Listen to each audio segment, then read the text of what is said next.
Yo, what's up, everybody? Oh man, we were almost off to a disastrous start this week. In a brain dead move. I almost hit stop streaming instead of stop sharing screen, and that would have just nuked everything. And I'd had to reset some stuff up. It would have been an absolute disaster.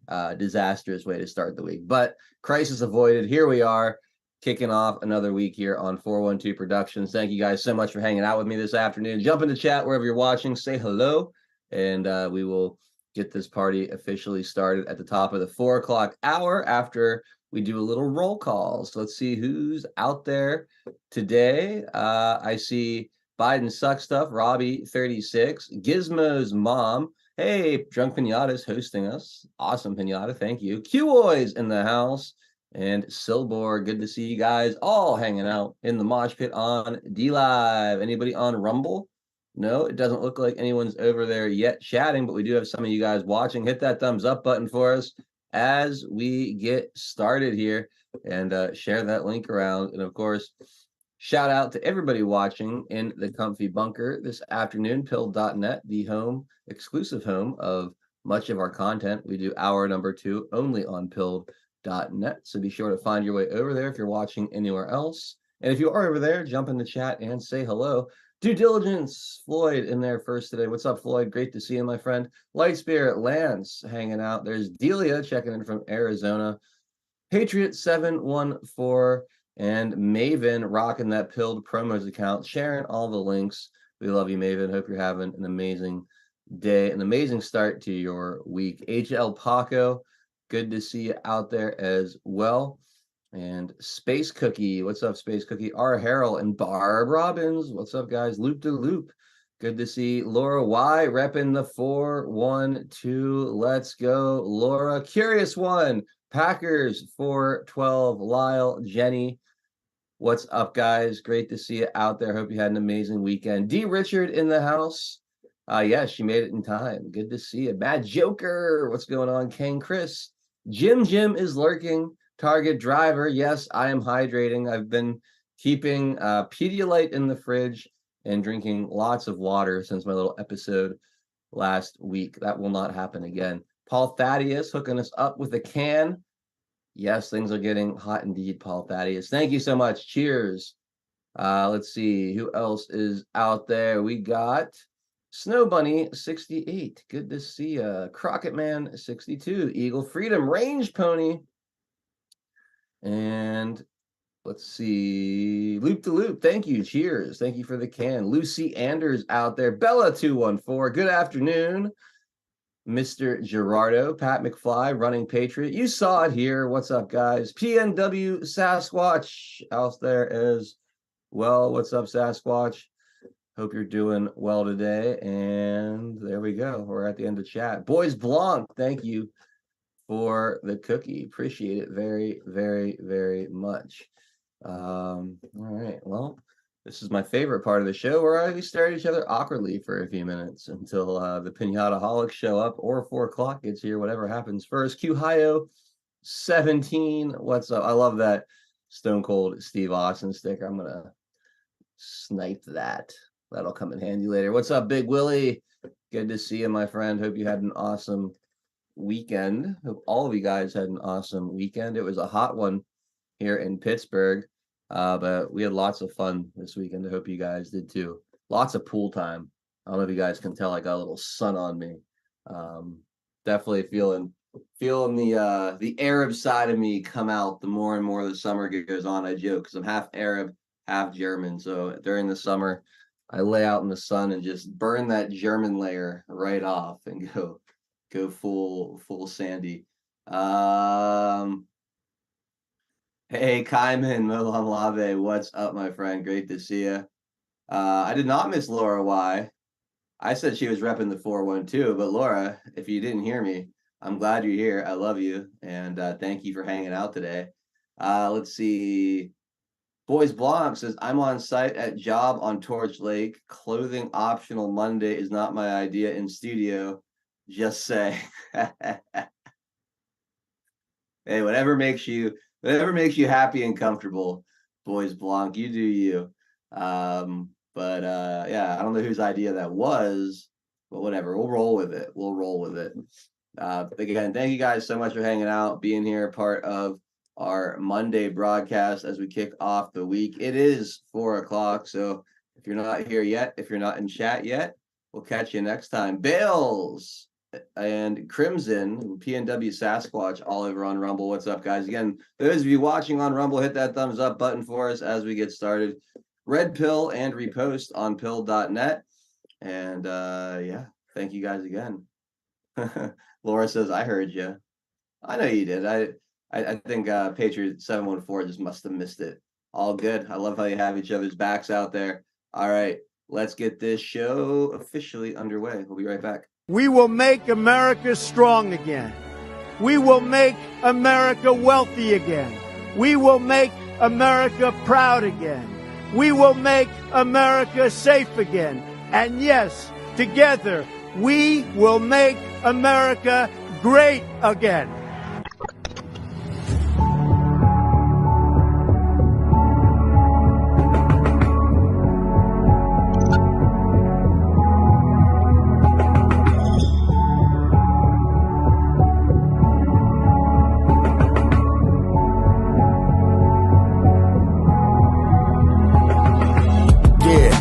Y'all for tuning in, Patriots United, doing what we gotta do to win. Be addicted, the MS7, now we're moving in.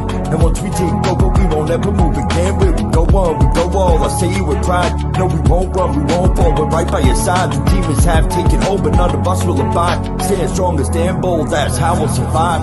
412 is the production. Monday through Friday, deplorable discussions. We're making it hard for the two state to function. Every time they switch up the narrative, we debunk it. Adult Hero is the power that's controlling the flight. With all the patriots behind them, cause we're all in this fight. So many rhyme for so long, but we're giving them sight.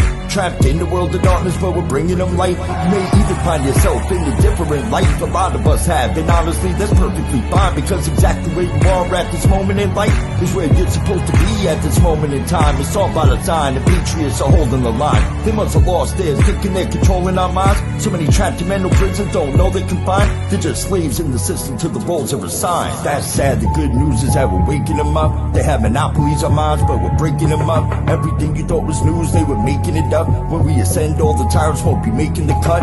Let them all burn in the hellscape they create. We the people already mapped out our escape. We hold each other by the hand as we all elevate and go to a different place. They can never get chased. When I look into the future, I can see that it's bright. When this history is written, they will see that we're right. We formed our own community and the circle is tight. But I expand the circle with every word that I write. The pen is sharper than the sword when you wield it with might.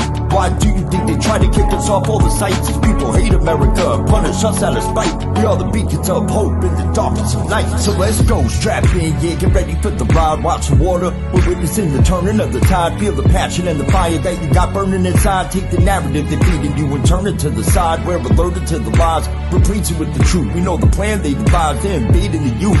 Now we're only sending vibes, just start raising our boots. These demons all weaponized, now we're raising our troops. Now we're raising the roof and sounding the alarm. Remember that it's always darkest before the dawn. Life is a game of chess, they want to use you as a pawn. You're only useful until you're not useful, then you're gone. But not us, we're on the right team where we belong. Everybody is invited, so come follow along. We refuse to say things are right, knowing they're wrong. Adult Nero, take the mic and take flight, cause it's on. And now, straight from the Steel City, it's your host, 412 Adol Nero.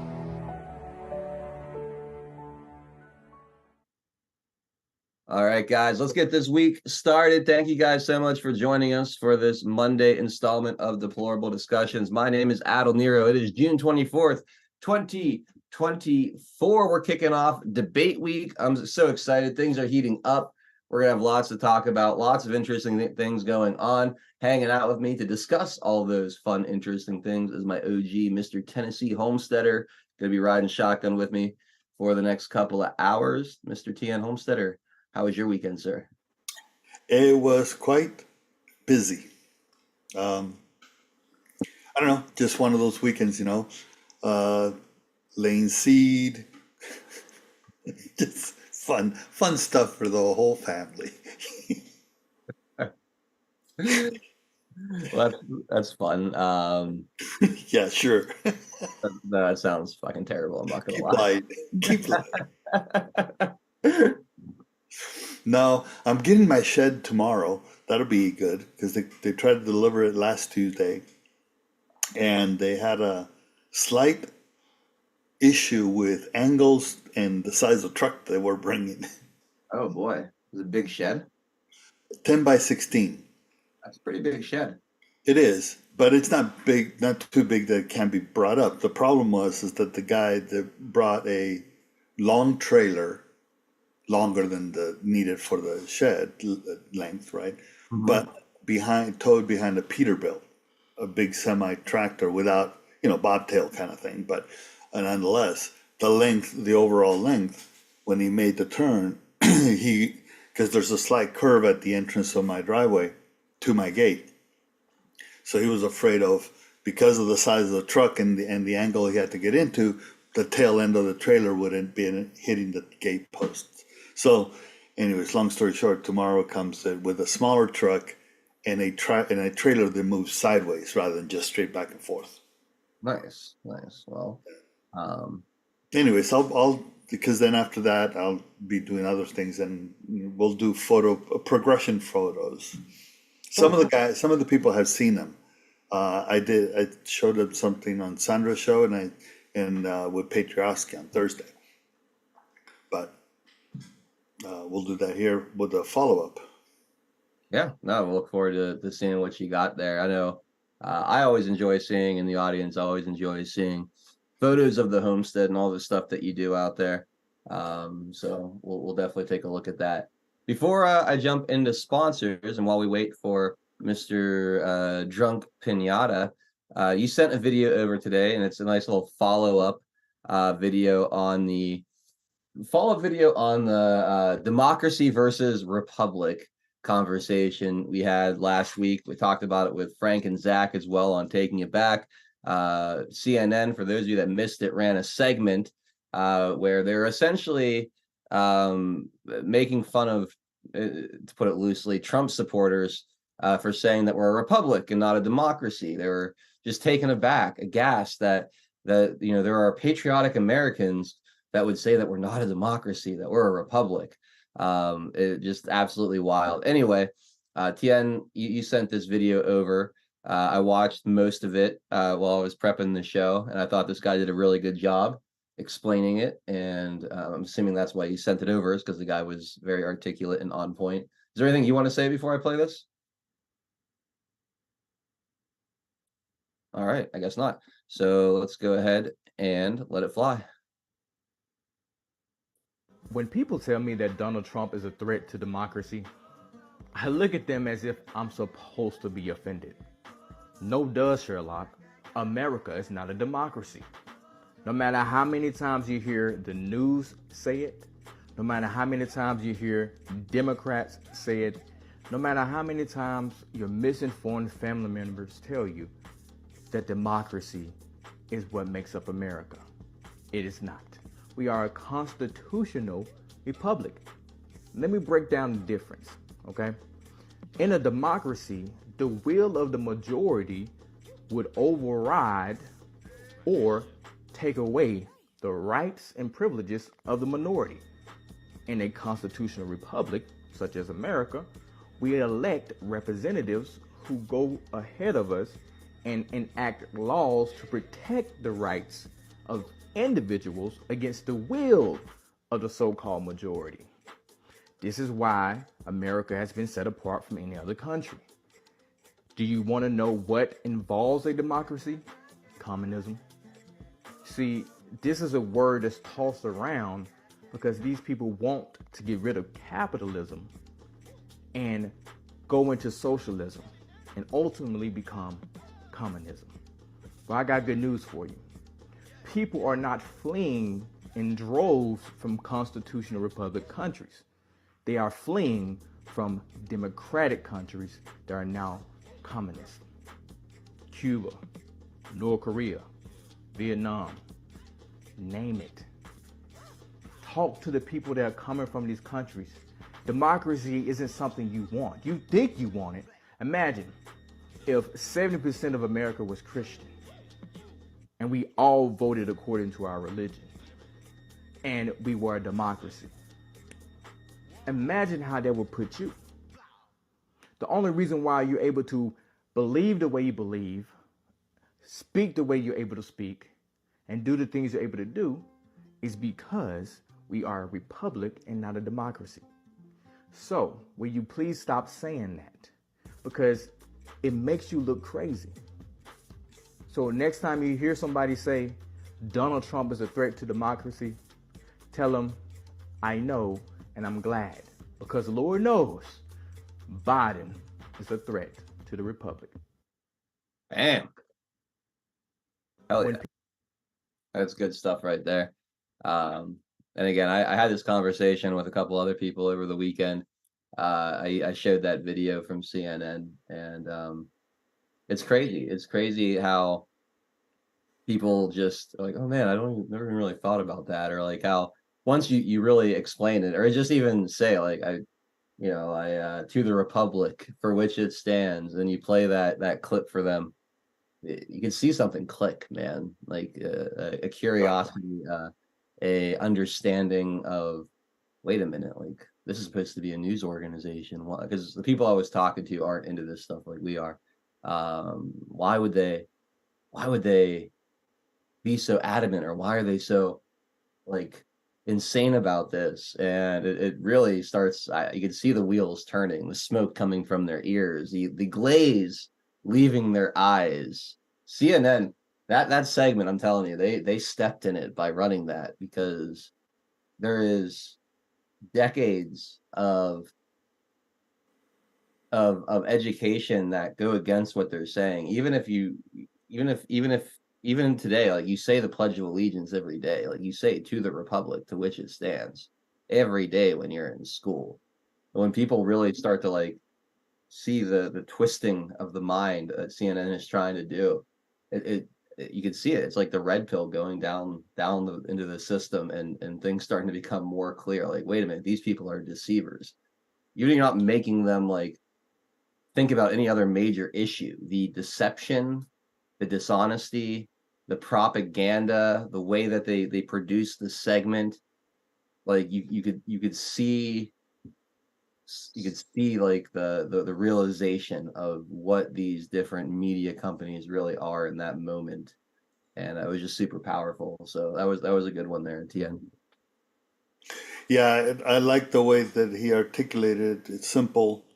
And he particularly addressed two different things, not only the description of that, but the aspect of a family member, a misinformed or ill-informed, take your pick, family member, because that's the key part, right? Because like your friends would be considered like a family member, right? Like you were talking about. Yeah. Then the aspect is saying that because Biden is a threat to the republic. And here's the case, and this is the point I was trying to make last night with Pixels and Petrowski, is that why are they doing this? I pose it as a question, because why now? Why CNN is doing this, right? It's too simplistic to say, hey, let's make these MAGA people foolish. And it's more to the continual attack to our republic, because it's what she said in that video. They said, if you basically say that you're not a democracy, then it's okay to do away with democracy, is paraphrasing what she was saying, and basically letting Trump do whatever he wants. So she went from the degradation of MAGA and the Republic term to the point where she's now laid the line in for a dictatorship, because that's what she described at the end, right? Mm-hmm. If Trump can do whatever he wants, it's no longer a democracy, it's a dictatorship. But it's the aspect on the continual attack, and I think this is related to what's going to happen, or what's happening in my mind, related to the election. Because what's the one thing that it represents? Republic versus democracy in the elections, particularly the president. Well, it's Democrat versus Republican. I mean, it's No, pretty the new. Electoral College versus the Oh, popular vote. yeah, sure. The Electoral College is a republic manifestation. The popular vote is a democratic Yeah. manifestation. And I think that's the proverbial attack that's happening here, just like they were attacking SCOTUS. They need to do something, and this is and the angle I was taking was more or less the same. By manifesting itself, and Hillary Clinton did that by saying that she won the popular vote in 2016 and that Trump was an illegitimate president. She continues to say that even to today, and the aspects of her warning that in November last year, or 22 rather, her warning that right-wing conservatives were going to steal the election, is what she said. Now put all those pieces together with the slow turn of the narratives. Here you got CNN coming out with a full-blown storyline as to why the U.S. is a democracy, not a republic. It's more of that. My opinion is by the time January 6th comes around of next year, it's going to be holy hell related to the election. Yeah. I found it astounding, and I made this point last week, but I just feel like it bears repeating, TN, that they're making it sound like the only reason people are saying that we have a republic and not a democracy is because that's what Donald Trump wants. Yes, exactly. Like the 250-year-old founding of our country, almost 250 years founding of our country, and it was founded as a republic. It's written right into the Pledge of Allegiance. It's all over the founding documents. We are a constitutional republic, and they're trying to make their viewers believe that this rhetoric of us being a republic and not a democracy is simply because of Donald Trump, who showed up on the political scene in the last 8 years. I mean, that to me it is just the most disingenuous bit of absolute nonsense that's ever been aired. It's true, but remember how she ended it. Where she went to was a dictatorship. Yeah, because exactly what she said is because they want Donald Trump to be able to do whatever he wants is essentially Exactly, as if doing away with democracy and moving towards. See, this is the subtle mind game that was being played, right? If we're saying we're not a democracy, she was saying it's okay to destroy democracy, right? But if you look at it on the flip side, it says if we're saying we're a republic, then how does the republic have the effect, right? How is it that Trump can do whatever he wants under our republic? That's why they play the mind game. They went from attacking republic, ergo republicanism, not republicanism as a party, republicanism as or what they used to be the Jeffersonian party, right? In that kind of concept. And went to dictatorship right through the word democracy.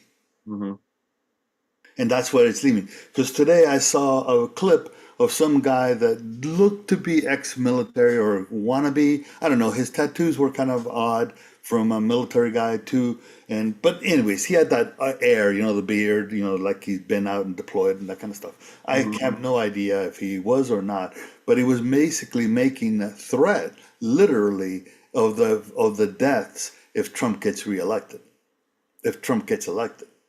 And he was saying, you guys don't know what battle is, acting like if he was an ex combat vet. Combat vet. I don't know. I can't say he was or he isn't. I don't know. I don't have the faintest idea. But the way he was saying it was people don't have any idea what civil war is, or the deaths and stuff like that. And it's true, no doubt in what he was saying. But what he was saying it was couched behind if Trump gets elected and takes away more rights. That's what he said. Takes away more rights. What rights did Trump take away? Yeah, it's so ridiculous the way they talk about that as if he's limited anybody's personal freedom at all. At all, exactly.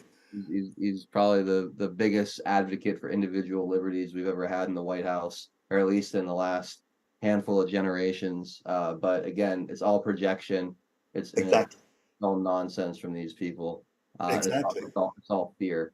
But they And don't do it. They don't do it. they'll say this. They'll say that he's trying to take away trans rights because he doesn't want them in the military. He doesn't want them attacking children, essentially. And he'll try to say that he's trying to take away women's rights because of the abortion issue, which again is absolute nonsense. He just wants to make it constitutionally give it like put its jurisdiction of what the rules are back to where the Constitution says it should be, which is with the states. And even then, he's staying out of it, saying let each state decide.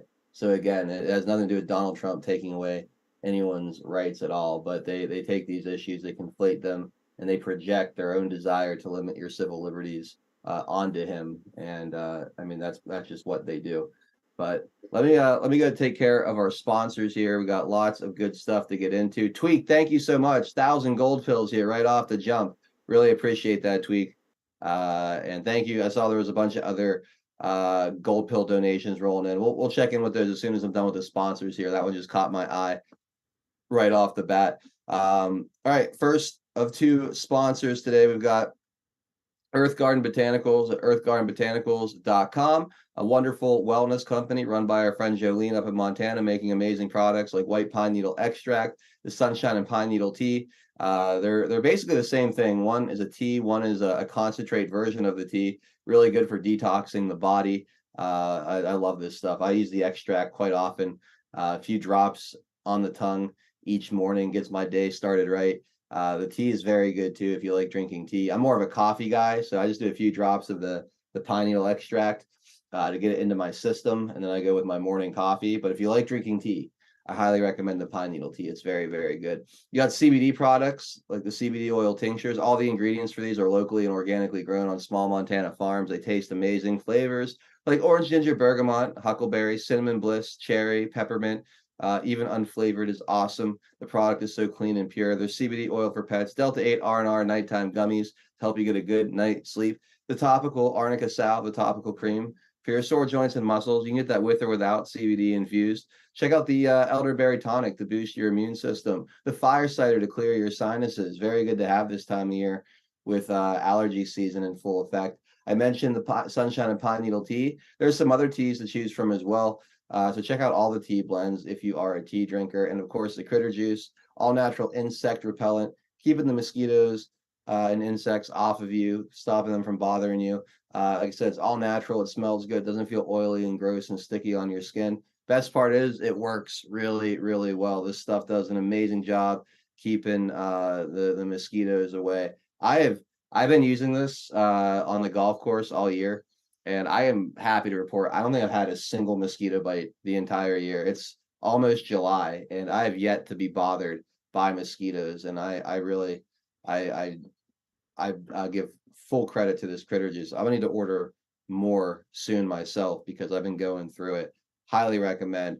Promo code 412 gets you 10% off your order. So go to the website earthgardenbotanicals.com, load up a card, say hi to Jolene, use that promo code, and enjoy. You will not be disappointed. These products are absolutely fantastic. And also, our other sponsor today is Integral Networks. IntegralNetworks.com. I love this company so much. I'm so grateful for the time they've spent with us as a sponsor. I believe this is going to be their last ad for a while, but we love them so much. And again, I couldn't be more grateful for all the time they've spent supporting 412 Productions. They're a third-party IT provider. They support the entire United States, and they're located up in the Northwest. Total patriots. They do an amazing job helping companies of all sizes save time, effort, and money on their IT systems using services like the Integral Secure Workspace, a creative solution allowing you to set up your users' virtual workspace on an Integral Secure server, where your users log in and do their work remotely as opposed to on their local machines, offering you as an administrator a couple major advantages. One being that all the software and applications can be updated, installed, and managed centrally rather than trying to do that on, let's say, 100 different employees' laptops. Also, your data never has to leave that server, so it's much more secure than having all these different employees with all their different local hard drives wandering around, and who knows what they're getting into when they're not working. If your data is at risk, you never have to worry about that with the Integral Secure Workspace. They do a bunch of other things as well: data backup and recovery, cybersecurity, break and fix solutions. If you need help with major network devices like Cisco devices, they can help consult and walk you through the installation and maintenance of things like that. Basically, anything you would expect a help desk to do within an office setting, Integral Networks can come in and provide that for you at a fraction of the cost and infrastructure that it would take to set that up physically inside your own building. So go check out integralnetworks.com. Let them know 412 sent you, or give them a call at 916-758-9467. That's integralnetworks.com. And again, big thank you. We love you to Integral Networks for being such a wonderful sponsor of this program. And we'll see if we end up working together again in the future. But again, I just wanted to say how much I absolutely appreciate and love Integral Networks for all the support they've given us over the years. Thank you guys so much who support our sponsors and continue to support this channel through the support of our sponsors. Please hit that red pill button and repost the show if you haven't already done so on your way in the door here. Also, just a couple quick thank yous as we get started. Floyd with a no margarita Monday cookie, but ribs, beer, brats, ribeyes, and burgers Monday cookie. Sorry, Floyd. I don't know I missed that at the very beginning of the show. That all sounds amazing. So Floyd's got his grill going today. He's feeding the entire crowd. So make sure you guys get your food order in to due diligence so you can get your ribs or your burgers up on the grill here today. Floyd, thank you. Paul Thaddeus, again, thank you for the cam. Same with you, Loop to Loop. Boys Blanc with a couple of cookies. And according to Boys Blanc, it's clothing optional in the studio today on Mondays now. So I don't know. He's had a PR. You got to watch out for that guy, though. His HR or his HR management style is a bit unorthodox. ADT 1204, thank you for the gold pills. Matrix Codebreaker says happy Monday, fellas. Right back at you, Matrix. Thank you. Cheers. Mr. TZO hooking us up with a cookie. Again, Tweak, thank you so much for the 1,000 gold pills. I really appreciate it. And Due Diligence hooking us up with a ball slapping cookie. Thank you, Floyd. I hope to get out on the golf course and do a little ball slapping myself at some point this week. We'll see what happens. M the Painter with a can. Cheers for my favorite crew. Thank you, M the Painter. I appreciate that. And A from PA says, ask Drunk Pinata about the crazy doctor we listened to today and brace yourself. Well, the timing of your cookie couldn't be better because joining us right now is Drunk Pinata. Floyd says, I'll be posting the video of the burgers on X and tagging Chuck Schumer. Yeah, someone teach that loser how to grill a burger, because clearly he has no idea.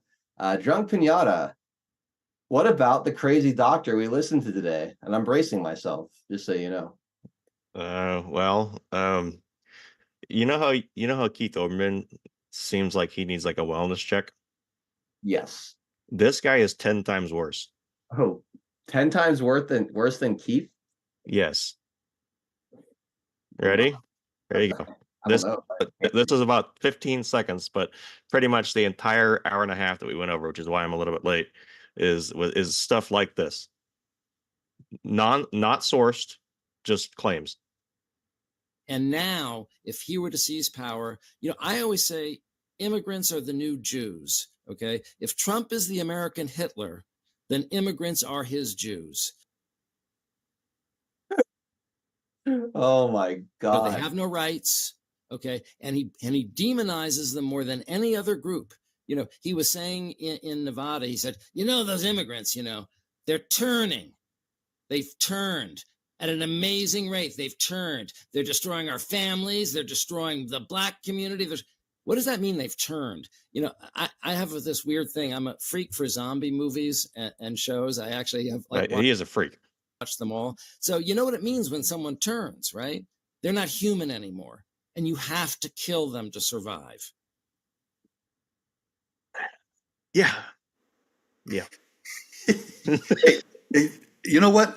That goes right along with what we were discussing before you joined, believe it or not. And not because we were talking about zombies, not because we were talking in general about the narrative between why, or at least my posing of the question as to why now are they bringing up the subject of democracy versus republic.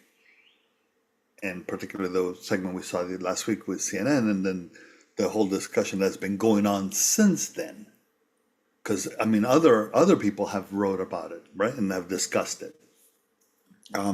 This is part of the same, the vilification, right, projection, because he's talking about, in essence, treating illegals as if they are subhuman. Therefore, you can do whatever you want. It's the setup for the whole deportation subject.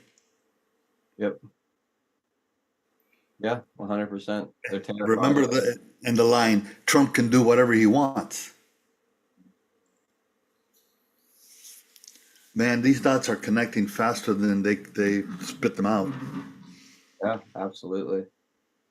Good stuff, guys. Well, I'm glad you're both here. Pinata, is there anything else you want to throw out there before I get started? Oh, let's see. There was just one other thing. That kind of is along those lines, that how they're taking everything like entirely just completely out of context. So in this case, you hear Trump talk about how, you know what, this is the last time that, you're going to be able to vote for me. We understand this. I mean, whether win or lose, he's probably not running again. And if he wins, that's a second term. He can't run again. But these people, they hear something else. They just hear something else. Now, we understand that when Trump is saying this, he's like, "Look, vote for me this time around.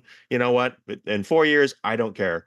Won't even have to vote, because hopefully things will have changed by then."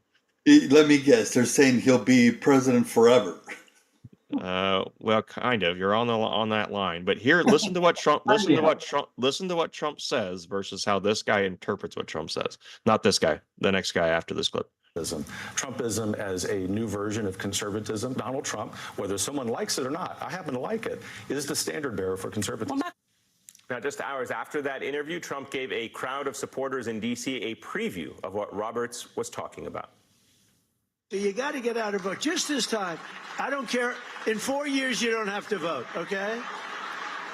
In 4 years, don't vote. I don't care. But we'll have it all straightened out, so it'll be much different.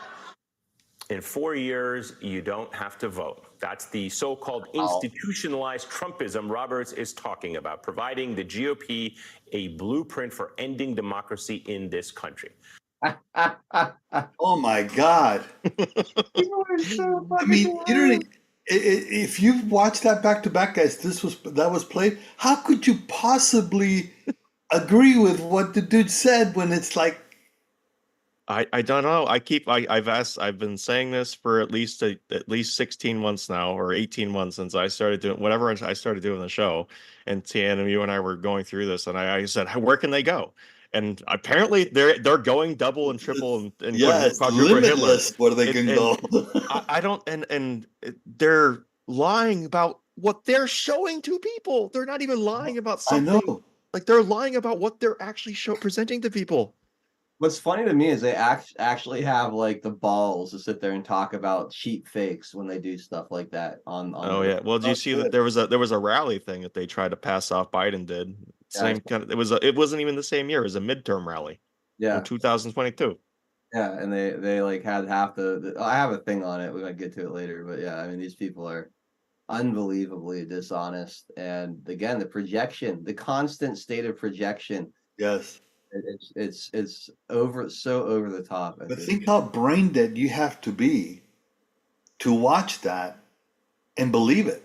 It's not. I don't think it's brain dead. I think it's just it's magic spells. It's the trance. Yeah, it is. Yeah, but it's brain dead. Yeah. No, you're right. No, you're absolutely right. They are not thinking.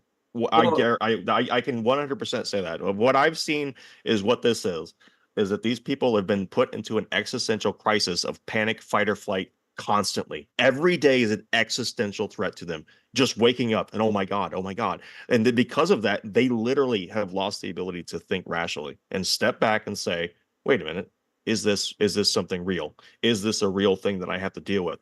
And they've managed to trick these people into thinking that it is a constant threat, and because of that, they've been able to take over their decision-making ability. Yeah, no, that's really well said. That's really well said. They've gotten people to come from the gut instead of from the brain. Yep. And yeah, it's very, T and I've kind of gone back and forth as far as just if they're stupid and whether or not they can get out of it. And I think they can.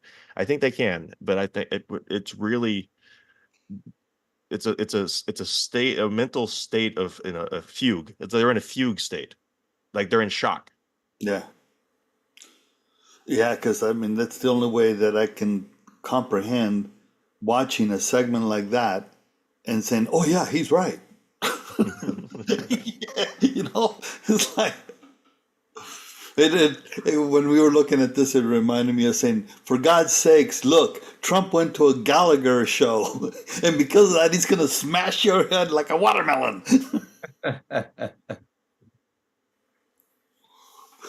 All right, let's get into some stuff here that I have. I want to start with the Supreme Court today because this is going to be a big week for them. They've got 6 major cases that they're going to be ruling on. I feel like we should. Oh man, wouldn't that be something if they do both the January 6th and the immunity on Thursday, the day of the debate? Oh, that would be something. That would be that. I heard it's all going to come down on Wednesday, or a lot of this could come down. Oh, well, then even better. Even better. I don't know. Don't hold me to that. It's just something I read on Twitter. I can't even remember. I think it was maybe Tracy Beans who said something about it, and she's usually pretty plugged in. But I don't hold me to that if it does end up being Wednesday. But here's what we're going to be expected to see: 6 major cases from the Supreme Court. Let's jump right in. First one, federal agency power. This is a big one. This is at the heart of our bureaucracy. These unelected bureaucrats who have way too much power that our Congress people have been punting your legislative power through them to these agencies. It's been a major problem for a long time. The Supreme Court has an opportunity to roll a lot of that back. So the Supreme Court will rule on 40-year doctrine known as a Chevron doctrine. The precedent dictates that courts should defer to executive branch agencies' expertise when it comes to interpreting laws when Congress's intent in passing the law is unclear. Under the 1984 doctrine, U.S. courts gave great leeway to agencies such as the Environmental Protection Agency and the Securities and Exchange Commission regarding the powers delegated to them by Congress to administer the law.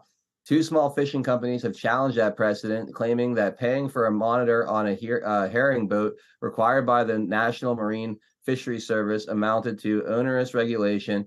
As the case illustrates, the ruling will affect not only the EPA and the SEC, but also a myriad of other federal agencies. In oral arguments earlier this year, the justice appeared divided over a bid to further limit the regulatory powers of federal agencies in a dispute involving the government-run program to monitor for overfishing of herring off New England's coast. The lower court rulings allowed the National Marine Fisheries Service to require commercial fishermen to help fund the program. 2 fishing companies, New Jersey-based Loper Bright Enterprises and Rhode Island-based Relentless Incorporated, have argued that Congress did not authorize the agency, part of the Commerce Department, to establish the program. So that could have major effects on the ability of things like the ATF, the IRS, and many others, Department of Education, to interpret laws rather than the courts.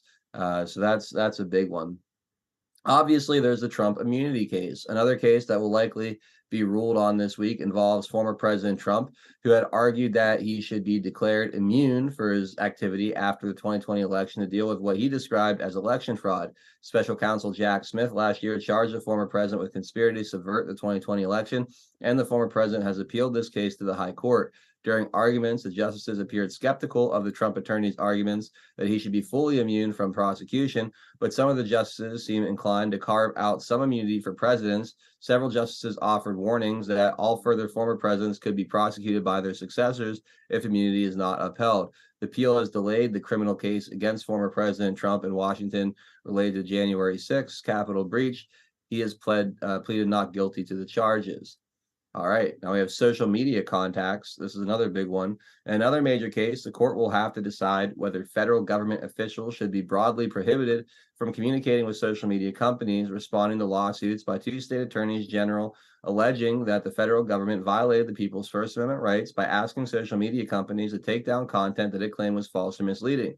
The attorneys general had some success in the lower courts. The U.S. Circuit Court of Appeals issued a decision that blocked officials in the FBI, the Centers for Disease Control and Prevention, the Surgeon General's office, the White House, and other agencies from contacting social media firms. The Biden administration appealed the Fifth Circuit's decision, sending it to the Supreme Court. The circuit's decision is currently on hold while the High Court weighs the matter. A number of Supreme Court justices during arguments in March appeared skeptical that the government officials should be barred from contacting those companies. On abortion, although the Supreme Court already ruled on the challenge to the Food and Drug Administration's approval of an abortion-related drug, the High Court is set to release an order on whether emergency rooms in Idaho can perform abortions on pregnant women during what is described as an emergency. Under the 2022 Idaho Defense of Life Act law, abortion is banned under all circumstances unless it is necessary to prevent the death of the pregnant woman.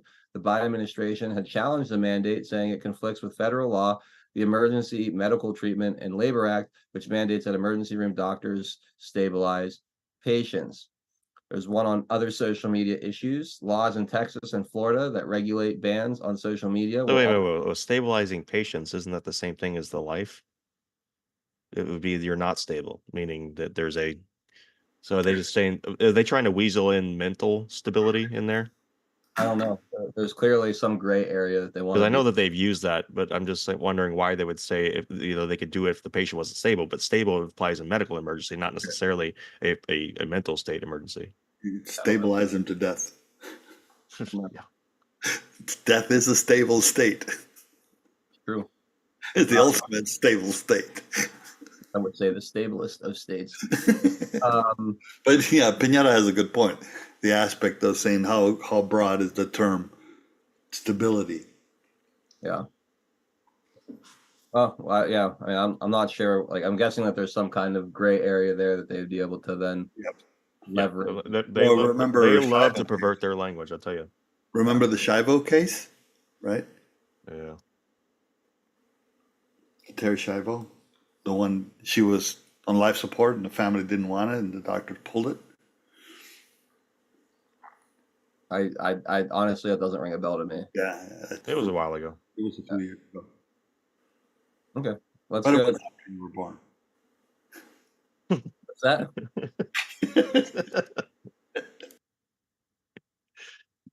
All right. You miss me? I'm moving on. Kicked off the show. You're banned. You're cut off. Other social media issues. Laws in Texas and Florida that regulate bans on social media will also be decided during the Supreme Court's term. Those laws bar social media companies from taking down or demoting user content that expresses certain views, coming in the wake of allegations that social media companies were targeting conservatives for censorship or deplatforming. The justice expressed some reservations on February 26 about the Republican-backed laws in the two states, but suggested that those mandates won't be blocked entirely. The justice expressed concern that laws could undermine the editorial discretion of the platforms in violation of free speech protections, but they also indicated they might permit the laws to regulate certain non-expressive internet services, such as the provision of email and direct messaging.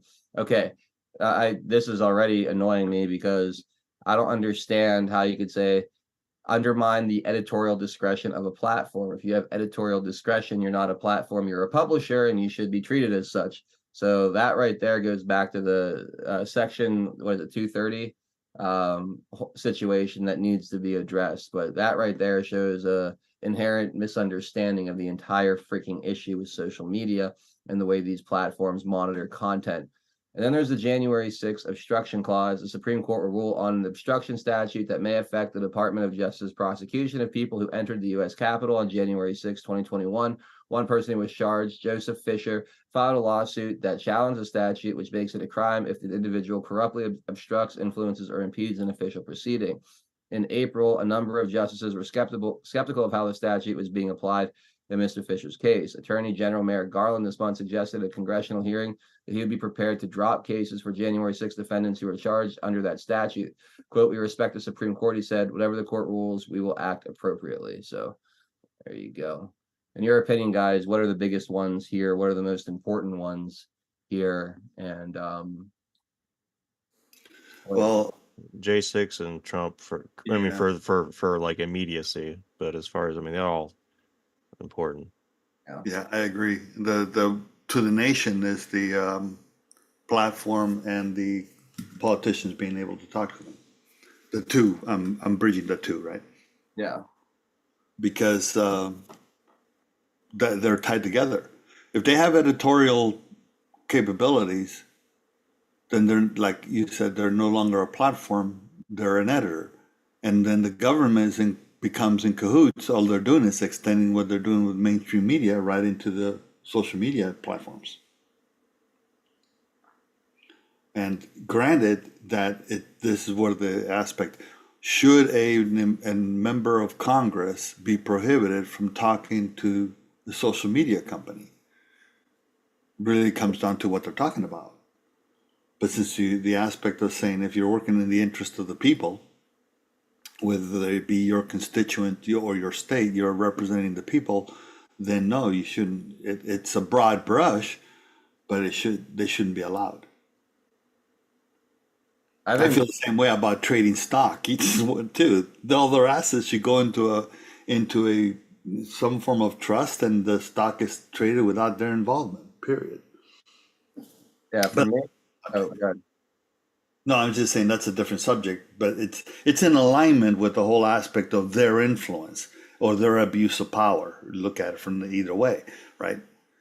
Because a politician going over to social media and saying, "Hey, do away with all the negative press against me via some Russian disinformation laptop." They just use the FBI for it. yeah, no, I mean, I have huge implications. Exactly.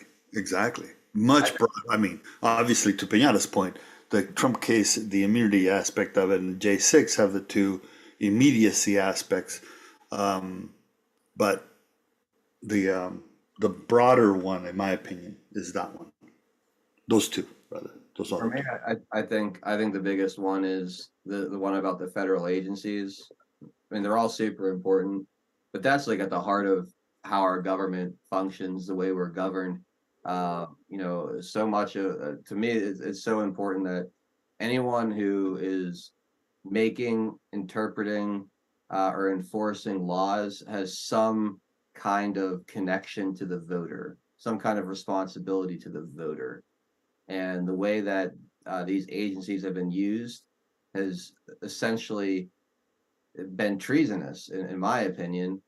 You have people who are supposed to be elected representatives, your power, your legislative power, the branch of government that's supposed to be as closely tied to you, the voter, as possible, to avoid responsibility for the policies that they want. They punt that power to unelected bureaucrats that then abuse it because they can't be fired, or it's very hard to get rid of them. They're protected. You can't vote them out. To me, that's at the very, very heart of government for the people, by the people. Well, what's the point if the people that you're electing aren't actually wielding the power that you're supposed to have as the voter? If they're just giving that to these agencies to do what they want with, that to me is a serious threat to the way this country is supposed to be, the very foundational, fundamental values that this country is supposed to run on. So that to me is, I think, the most important one. They're all extremely important, though. I just that one, I don't know, that one sticks out to me in a big, big way. And that's a fair assessment. The interesting part is going to be the Supreme Court and their role, depending on how they approach it, I guess. Obviously, it's the aspect of saying the one that's at fault is not those agencies. The one that's at fault is Congress for writing laws enabling them to do that. Mm-hmm. Because that's exactly what they did with the Affordable Care Act or Obamacare and HHS. Yeah. Right. Yeah. So, you know, the ATF does a slightly different thing from laws, right? Like they did with the bump stock or whatnot, even though that was also a Trump EO that was tossed. But the aspect of treating basically a suppressor like an automatic weapon or whatnot, right? Mm-hmm. So machine gun, if you will, that whole argument. But I don't know. The interesting part from SCOTUS for me is looking at it as a justice. How would you rule?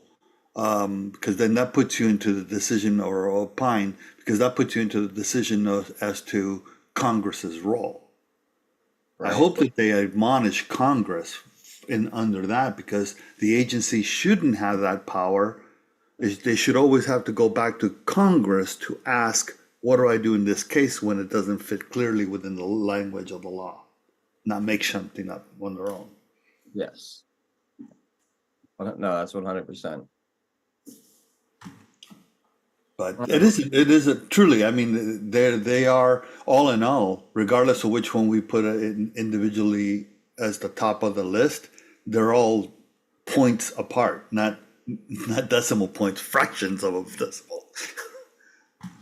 As important, right? Oh, I agree. I mean, all 6 of these are huge rulings that have major implications one way or another in the future. So, well, I mean, it goes. I mean, it's obvious that they're there at the Supreme Court for that reason, right? So it's True that. But there is some of the stuff that kind of goes through there that seems somewhat kind of moot. But yeah, this is one of the most consequential seasons that they've had. What do they call them? This is it sessions? Whatever. Sessions, yeah. Sessions. Yeah, this is a big one. So we should find out at some point this week how all of these are going to come down. Like I said, I heard Wednesday. I don't know if that's actually going to happen on Wednesday, but obviously we'll be here to cover and go over anything that comes out this week. All right, it's 4:51. Let's do a couple of polls, and then we'll jump into our pilt.net only at 5 till. So those of you guys watching on the other platforms, make sure you guys find your way over to the Comfy Bunker on pill.net for hour number 2 of today's show. I want to get into a few quick things here. 87% of Americans think Biden's policies have hurt or had no impact on inflation. Let me get right to it. All right, so where is it? 87% of Americans believe President Biden's policies that hurt had no impact on inflation. The number one issue among respondents, a Mammoth University poll found this week. Under Biden's leadership, costs soared across the board by about 20%. That the increased cost of goods appears to be a top reason Biden is losing support among demographics that typically vote Democrat. The pollster asked respondents, quote, thinking about this most important concern, have the actions of the federal government over the past 6 months helped, hurt, or had no real impact on this concern? 13% say helped, 47% say hurt, no real impact, say, or 40% don't know is 1%. Americans said inflation was their first concern with 24%, while the economy came in second at 14%. And I'd say those two are very seriously linked. And this everyday bills ranked third at 11%, and then political stability was fourth at 6%. The poll also suggests more people are struggling to remain where they are financially. Currently, 46% of Americans say they are struggling to remain where they are financially. In polls conducted between 2022 and 2023, this number ranged between 37 and 44%. In prior polls from 2017 to 2021, this sentiment was much lower at 20 to 29%. Those who are more likely to feel like they are struggling include Republicans, 54%, independents at 49%, those who earn less than $50,000 a year at 56%, and between $50,000 and $100,000 at 47%. Those who are Black, Hispanic, Asian, or of another race at 53%. Among non-Hispanic whites, those without a college degree at 48% are much more likely than college graduates at 29% to say that they are struggling. Other groups who are less likely to say they're struggling include Democrats at 30% and those earning more than $100,000 a year at 33%. Biden's policies are not helping average Americans because they are not designed to. Biden is focused on transforming America into something that most Americans don't want. So there you go. Delia says SCOTUS has said that they're extending their session into July, so not all 12 this week. All right, we'll see when they come out then. Thank you for the cookie, Delia, and the update. Where did you hear that? If you don't mind me asking. But not doubting you, I'm just curious as to where you heard that, because I hadn't heard anything like that. I heard it was all coming out this week, but I guess not. All right, and then Trump enters landslide victory territory in new blowout Rasmussen poll. Let's see. It's the bottom line of a new Rasmussen poll that says if likely voters are as enthusiastic when it's time to vote as they were June 20th when the poll was taken, Trump could hit a landslide territory with double-digit victory over Biden. The last president to have double-digit margin over his opponent was former President Ronald Reagan in 1984, when he had 18.2% edge over Democrat Walter Mondale in popular vote, according to the American Presidency Project. The Rasmussen poll said in a two-man race, Trump would beat Biden 49% to 40%. When Green Party candidate Jill Stein and independents Robert F. Kennedy Jr. and Cornel West were added, Trump had a 10-point lead over Biden, 46 to 36%. The poll had a margin of error of 3 percentage points. Although a recent Fox News poll of registered voters gave Biden a 2-point margin, the poll also noted that when it came time for voters who were extremely motivated to show their preference, Trump had a 3-point lead. On Saturday, Trump appeared at the Faith and Freedom Coalition annual Road to Majority conference and urged attendees to vote, according to NBC. The evangelicals and the Christians, they don't vote as much as they should. I don't know if you know that, Trump said. You know, they go to church every Sunday, but they don't vote. And we have to make sure they vote just this time, because all you have to do is this time, he said. You don't have to vote in 4 years, but you have to vote this time, he said, according to Fox News. But Trump grew serious when speaking of the oppression that targeted Christians during the pandemic. Quote, never again will the federal government be used to target Americans of faith, Trump said. So anyway, there you go. Rasmussen, who I trust far more than Fox News, has Trump up 9 points, which is great news. And then I want to get into this commercial being run by the Democrats on the other side of the break. Talk about election or voter suppression. This is unfreaking believable. So you're going to want to see this, and we'll be doing that exclusively on pill.net in just a minute. I'm going to put the link to pill.net in the Rumble description, or in the Rumble live chat and the DLive live chat. It's also in the Rumble description below the stream. So go ahead and click on that link, or if you can't get to that link for one reason or another, just go to pill.net on your browser and type in 412 Productions into the search bar when you get there, or just look for our thumbnail at the top or side of the screen, top of the screen on mobile, left-hand side of the screen on desktop browser. So there you go. We'll be right back in 60 seconds. Pill.net is proud to host 412 Productions, exclusively on the true home of free speech. To continue watching the show, we are here to help you over I'm not to sure what Pill. you have in your prep. I have. If you're new to the platform, just click on the welcome link provided. It will then automatically walk you through signing up for your free account. If you already have a Pill.net account, follow the link provided directing you straight to 412 Productions channel. We are excited to have you join the Pilled family, and if you have any questions at all, please email support@pill.net. Enjoy the rest of 412 Productions on Pill.net. Free speech lives here.